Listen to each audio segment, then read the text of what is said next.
What's going on? Welcome to the 4-1 Weekly Wheaties, episode number 10. Today we're going to talk about how to be frugal when you're buying technology online. Now, when I say frugal, that is not a derogatory term. It's nothing rude to the person who calls themselves frugal. I consider myself a frugal purchaser whenever I buy certain things. Some things I'm not necessarily frugal. I'll go in and I'll spend the most amount of money on whatever the thing is and buy the best one that I can at that time. But there's always a time and a place for that. Any other time, I would argue we want to be as frugal as we can, because the more frugal we are in the long run, the more we can buy with our money and the longer our money will last us.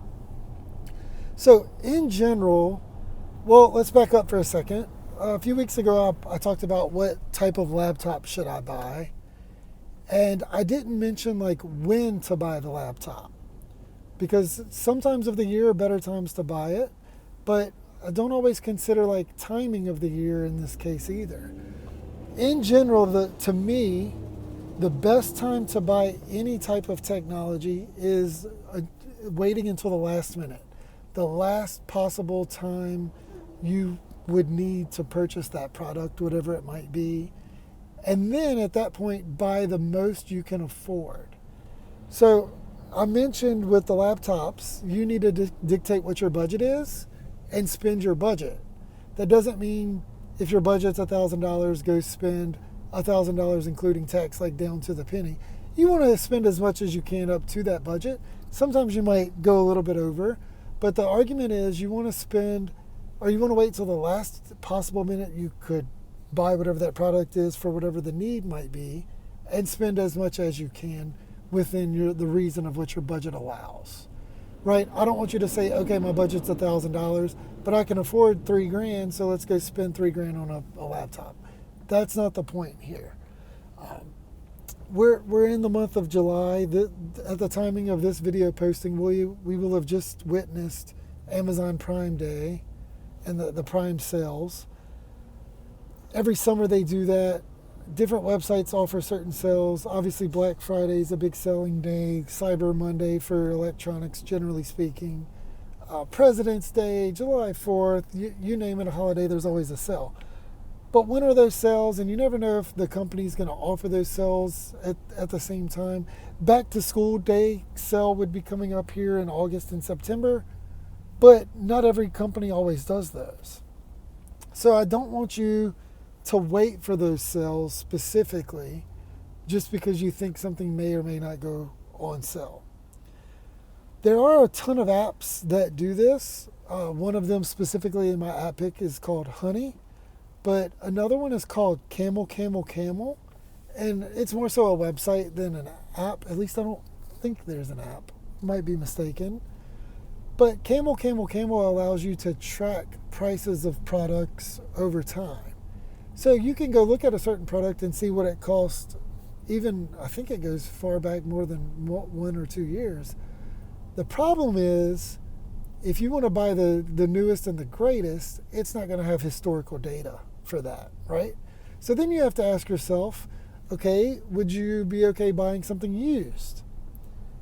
There's multiple schools of thought on buying used products. I'm not against it. Typically, I don't like buying something used from an individual unless I might know that individual should there be a major issue with it. For instance, if you get an Apple product and it's locked to their iCloud account, you're stuck with it unless you can get back in touch with that person and have them help you fix it, right? But if you buy it off of somebody on Facebook or Craigslist, even eBay in some cases, you don't always have that option. Apple's has a refurbished site. They have an outlet site. Amazon has an outlet site. They sell refurbished products on Amazon. Best Buy sells refurbished. If you still have a Best Buy location close to you that has an in-store option, I know a lot of Best Buys are going to curbside pickup only or potentially using them as more like warehouse storage. But if you do have a store where you can go inside, if you can purchase an open boxed item from Best Buy, they typically come with the same types of warranties or deals that new products come with. Have no problem with those. Have known many people over the years to buy those and have had great luck.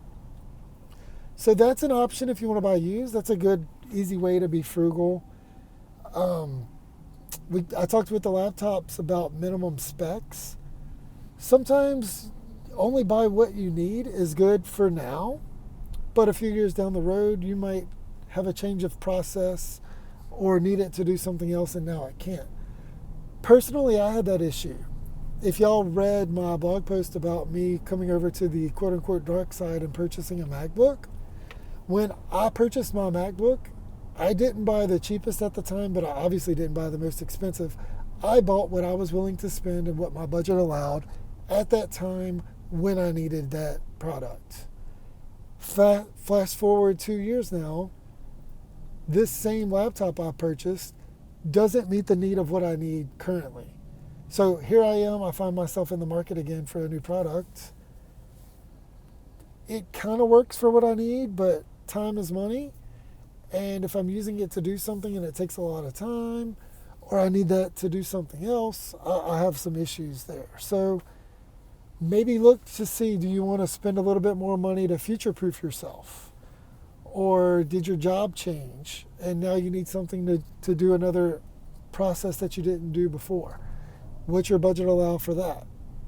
So there's always things to weigh whenever you're trying to decide how much money is it going to save you depending on what you're going to use this item for. I talk about laptops, but it's very well just as much for TVs. Do you want to spend $3,000 on a TV that's going to last 15 years? Or do you only want to spend a couple hundred and then in 2 or 3 years maybe upgrade to a newer version because you wanted to use that one in a different room, or sell it or donate it to a family member or a friend, right? That's always an option too. Like just a few days ago, I was talking to a friend who wanted to buy a TV, and he said it's going to go outside, but he didn't want to spend a lot of money. I'm in the same boat there, or I've been in that boat, and I've had other people ask me about that too. They make TVs just for outside because specifically here in Louisiana, it's very humid. Even in the winter, it can get humid. It rains a lot too, right? So even if your TV is covered, even if it has a cover over it, even if it's in a cabinet, if your TV is living outside, the humidity can get to it and basically fry the components of it. So then you have to look at, okay, well, depending on where I purchased this, is there certain warranties, or can I buy an extended warranty that might protect it no matter what for so many years? And if that's okay, would I upgrade in that many years anyway? Then that's the deal, right? So rather than spend $1,000 on a TV, you might spend $400 or $500, including a warranty that lasts you even 3, 4, 5 years, and then 3 or 4 or 5 years you spend another $300, $400, $500 on a newer TV with the same warranty that goes in the same place, and you might even have a newer TV. So like right now the big thing is 4K, right? And some TVs you can buy with 6K or 8K, but technology changes so much. We almost don't know what's going to come in 3, 4, 5, 6, 7 years. And TVs typically last a long time.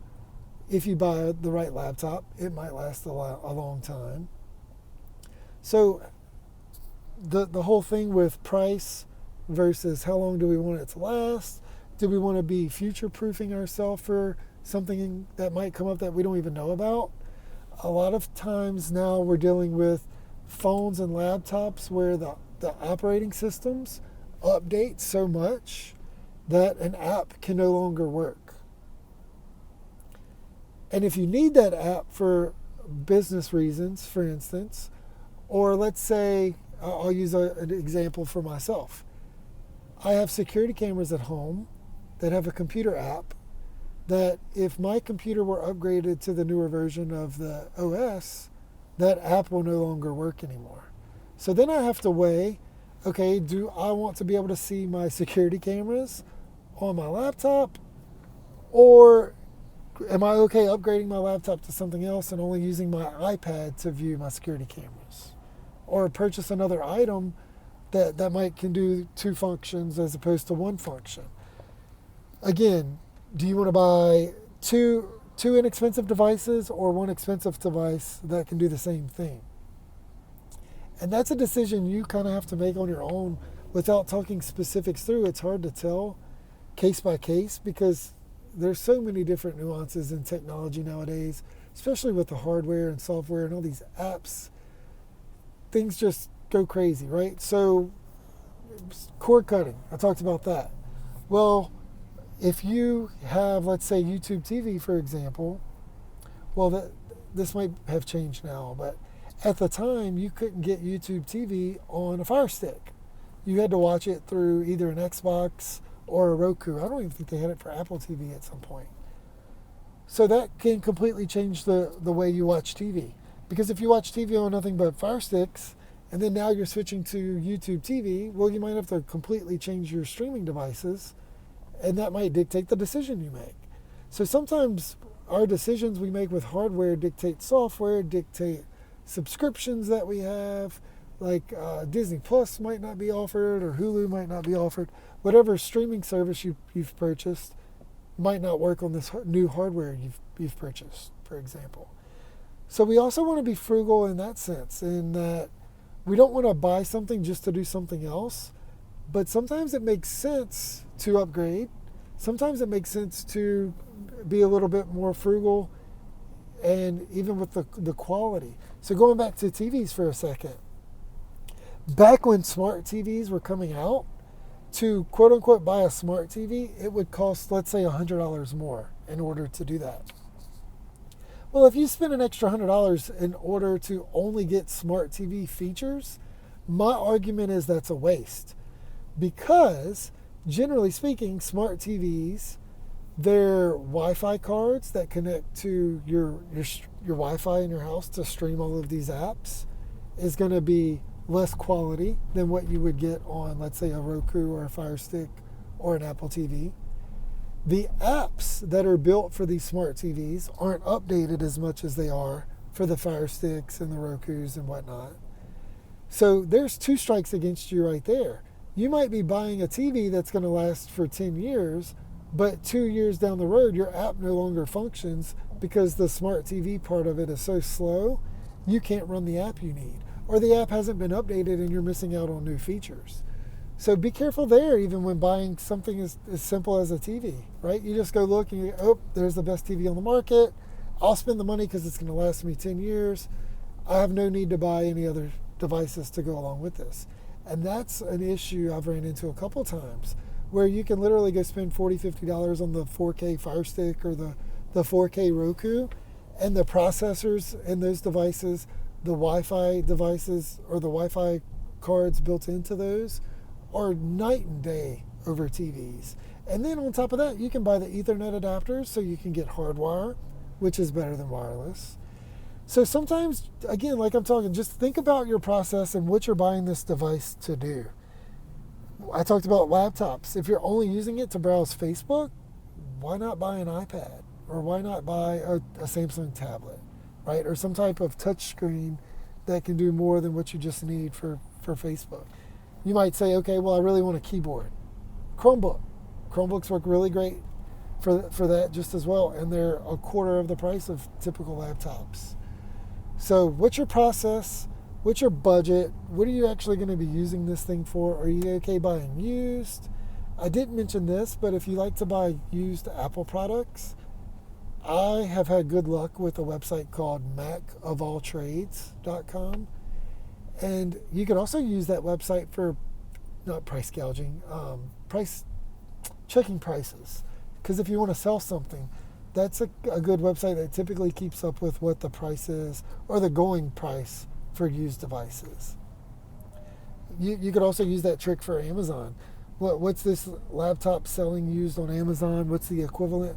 And that's how you could price it whenever you were to sell it to friends or family members. If you want to help somebody out, you could save them on fees and shipping. You could be getting just as much money. You could be saving them money. So it's a win-win, right? Yeah. So do y'all have any hacks on buying used devices or being frugal? I talked about CamelCamelCamel. Woot. I mentioned Woot a lot because I frequent Woot to buy products. They sell refurbished, used, and new things. And then Honey. I'll mention, or I'll do a walkthrough with Honey on the app pick video. But Honey is a plugin and an app that allows you to see if there's any coupons for when you're going to buy a device. There's tons of other websites that do that. Retail Me Not's a popular one, but that one's basically you got to keep up with what works and what doesn't, and you have to manually go enter a lot of those codes, and a lot of those codes are going to be included on Honey as well. But there's tons of resources out there for you to buy used and inexpensive devices. Generally speaking, if you're going to spend top dollar, if you're going to buy something brand new, like it's just released, you're going to spend top dollar and you're not going to get a lot of discounts. So you have to keep that in mind whenever you are buying your tech. If you have any questions, let me know. I love looking up deals and finding out what hardware can work for something else. I'll leave y'all with this. One of my favorite tricks is it's more for new parents than anyone else. But baby monitors typically cost like $200-$300. You can get some for a couple hundred. For like closer to $100. But that's still pretty expensive for something that's only going to be used for like, let's say 9 months, maybe a year at the most. Something I suggest to use instead of baby monitors, if you want to watch a newborn in a crib, for example, or even your fur babies, is to get security cameras. You can purchase security cameras like the Ring outdoor camera or indoor camera. Those are going to be the Amazon branded ones, but you can buy Wise is a popular brand. Zmoto is a pretty inexpensive popular brand. And even if you only do video camera and they don't do audio, you can get a $15 audio only baby monitor to where you can have the audio on your desk and then the app through your phone can pull it up for video. And you might say, yeah, Garrett, that works, but if I want to see video really quickly, it doesn't always happen. The apps can be slow, and I get that too. So I have another hack.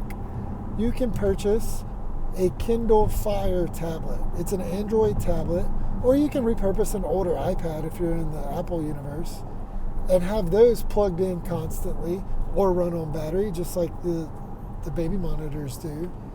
And it'd be multi-purpose. So not only is it a baby monitor for you, but you can use that same tablet to do something else. That can be your Facebook device, for example. So there's ways of using technology to do different things for us based on what our workflow is and what our hope for this product is. To where you can stay frugal, you can repurpose items, you can use them to do something they're not intended to do. One of my favorite personal hacks that I do, I have an original iPad mini. It's the first gen. It's literally worth like $20 or $30. It stays in my closet master bathroom area, and it stays plugged in 24/7, and it runs an app 24/7 that stays on the screen that shows the clock, the date, and the current weather. So every day when I walk past it, I can see what time it is, what's the day of the week, if it's a Monday or a Tuesday, for example, what's the date, like what month and date are we in, and what's the current weather outside. So I don't even have to go outside, I don't even have to look at the window, I don't have to open my phone. Boom, there's everything I need in one app. On an old iPad that would, let's face it, be thrown away or recycled back to Apple for next to nothing. And here I am, I can repurpose it for something else.